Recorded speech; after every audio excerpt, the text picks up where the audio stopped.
pasti sudah tidak asing lagi dengan penyakit kanker. Kanker didefinisikan sebagai pertumbuhan sel yang abnormal dan tidak terkendali yang menghasilkan tumor yang disebut neoplasma. Ada dua jenis tumor. Yang pertama adalah tumor jinak, yaitu tumor yang tidak menyebar ke seluruh tubuh. Yang kedua adalah tumor ganas, yaitu tumor yang menunjukkan metastasis atau proses putusnya sel dari tumor dan pindah ke tempat lain. Pada tahun 2008, kanker menyumbang 7,6 juta kematian di dunia atau sekitar 13% dari semua kematian. Dan sekarang kanker menjadi penyebab utama kematian. Salah satunya adalah kanker paru-paru yang menyebabkan 1,4 juta kematian di dunia. Kanker paru-paru kini menjadi kanker yang paling mematikan di Indonesia. Dari 30.023 jumlah pasien kanker paru-paru, sebanyak 26.000 dari pasien tersebut meninggal dunia di tahun 2018. Jenis kanker paru-paru terbanyak di tanah air ialah adenokarsinoma. Dokter ahli paru dari Rumah Sakit Pusat Angkatan Darat, Gatot Subroto dan Alex Ginting mengatakan bahwa pengobatan yang tertunda serta ketidakpatuhan pasien dalam menjalani pengobatan juga menjadi faktor penyebab tingginya tingkat kematian pasien kanker di Indonesia. Pengobatan tertunda umumnya karena ketidaktahuan terhadap gejala kanker paru-paru, sehingga tidak ada deteksi dini. Hal tersebut sesuai berdasarkan data Globocan tahun 2018 bahwa tingginya angka kematian kanker paru-paru karena kepedulian pasien dan deteksi dini yang rendah. Menurut Ketua Cancer Information and Support Center atau CISC, Arianti Baramuli Putri, mengatakan bahwa penyebab penyakit kanker paru-paru menjadi kanker yang paling mematikan karena memang tidak adanya gejala pada stadium awal. Gejala justru muncul ketika kanker sudah mencapai stadium lanjut, antara lain batuk berkepanjangan hingga mengeluarkan darah, kelelahan yang amat sangat, nyeri atau sesak napas di dada, hingga pembengkakan pada wajah dan leher. Ahli kanker dari Rumah Sakit Darmais Jakarta Evelyn Zuzana mengatakan orang-orang yang memiliki resiko tinggi kanker paru-paru ialah mereka yang merokok, yakni berkisar antara 85% hingga 95%. Kanker paru umumnya terjadi pada para perokok jangka panjang.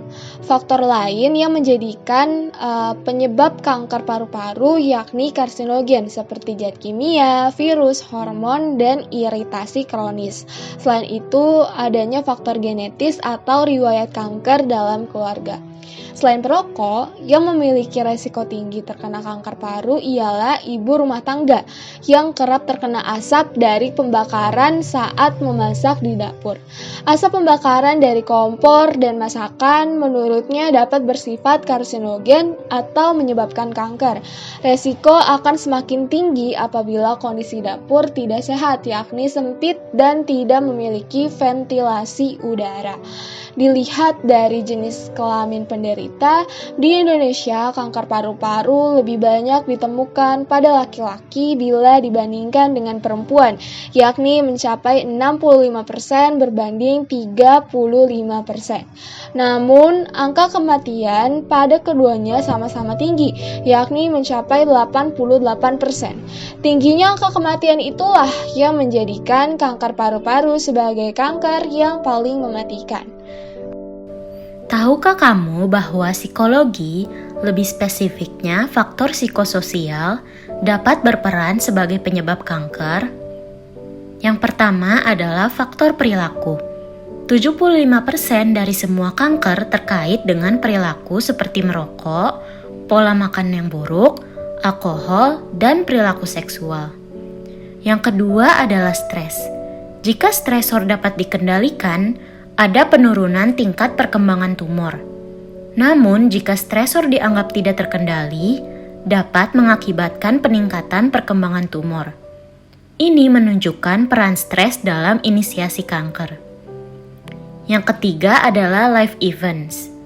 Mereka melaporkan bahwa dalam keluarga yang memiliki korban kanker, ada lebih banyak yang pindah rumah, lebih banyak yang mengubah beberapa bentuk perilaku mereka, lebih banyak yang mengalami perubahan status kesehatan, perceraian, di mana hal tersebut menunjukkan bahwa peristiwa dalam kehidupan mungkin menjadi faktor yang berkontribusi terhadap timbulnya kanker.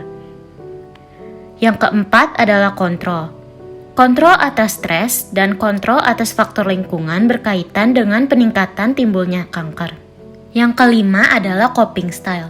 Jika seseorang mengalami stres, maka metode yang mereka gunakan untuk mengatasi stres ini mungkin terkait dengan timbulnya kanker. Misalnya seperti merokok dan alkohol, mungkin memiliki hubungan dengan peningkatan kanker. Yang keenam adalah depression. Depresi ringan kronis mungkin terkait dengan penyebab kanker. Yang ketujuh adalah personality. Temoshock dan Fox berpendapat bahwa individu yang mengembangkan kanker memiliki kepribadian tipe C, yang digambarkan sebagai pasif, menenangkan, tidak berdaya, dan tidak ekspresif akan emosinya. Intervensi psikososial telah digunakan untuk mencoba meringankan beberapa gejala penderita kanker dan untuk meningkatkan kualitas hidup mereka. Di antaranya, yang pertama adalah manajemen nyeri. Turk dan Rinert mendorong pasien dengan kanker untuk menggambarkan dan memantau rasa sakit mereka, mendorong mereka untuk mengembangkan keterampilan coping, mengajari mereka keterampilan relaksasi, mendorong mereka untuk melakukan citra positif dan fokus pada hal-hal lain. Yang kedua adalah intervensi dukungan sosial. Intervensi dukungan sosial dilakukan melalui kelompok yang menekankan kontrol dan kegiatan yang bermakna yang bertujuan untuk meningkatkan harapan. Yang ketiga adalah mengobati mual dan muntah. Respondent conditioning and visual imagery, relaxation, hypnosis and desensitization telah terbukti mengurangi mual dan kecemasan pada pasien kanker. Yang keempat adalah konseling citra tubuh. Kualitas hidup pasien kanker juga dapat ditingkatkan melalui konseling citra tubuh dan penanganan kesedihan karena kehilangan berbagai bagian tubuh. Yang kelima adalah strategi adaptasi kognitif. Penelitian menunjukkan bahwa kualitas hidup dapat ditingkatkan dengan menggunakan strategi adaptasi kognitif.